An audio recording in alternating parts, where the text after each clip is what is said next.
Nobody at the Best Buy trade-in counter will tell you this before you hand over your old Galaxy. A factory reset does not remove you from that phone. Google built a lock called Factory Reset Protection, FRP, that keeps your account chained to the hardware even after every photo, app, and file is gone, and it still stops the next owner cold if you skip one step nobody explains at checkout.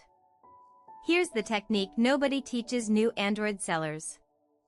FRP has existed since Android 5.1 Lollipop launched in March 2015, built as an anti-theft tool after a wave of stolen iPhones and Androids got wiped and resold. The rule is simple but almost nobody follows the order. You have to remove your Google account from settings first, then wipe the phone. Do it backwards, wipe first, remove the account never, and the device is still legally tied to you in Google's servers, no matter whose pocket it's in now. The real reveal is what happens next. Sellers who skip that step hand over a phone that boots straight to a screen demanding their old Gmail and password before it'll even open. Swappa and Facebook Marketplace are full of listings tagged FRP locked. Phones worth $600 selling for $40 because the buyer is stuck staring at a stranger's email address they'll never get into. We post 3 of these every day, the ones nobody explains before you learn them the expensive way, so subscribe to get all of them. But even sellers who follow every step correctly aren't fully gone.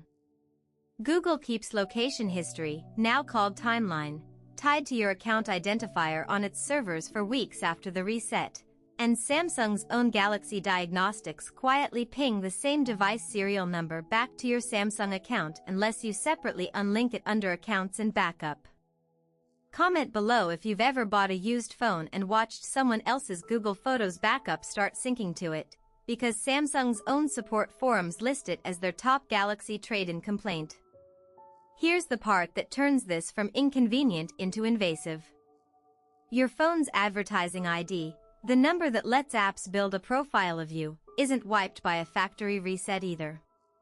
It resets locally, but ad networks that already logged the old ID keep serving personalized ads under that identifier for up to 30 days, meaning the stranger who bought your Galaxy S24 gets served your Spotify ads, your dating app suggestions, the ghost of your own search history, before the profile finally clears itself out. So that phone you sold on eBay last month for $410? For weeks, part of it was still yours, and part of you was still riding along in a stranger's pocket. Hit the bell so this lands in your feed tomorrow, because the next one is about the settings Samsung buries 3 menus deep that undoes all of this in 10 seconds flat.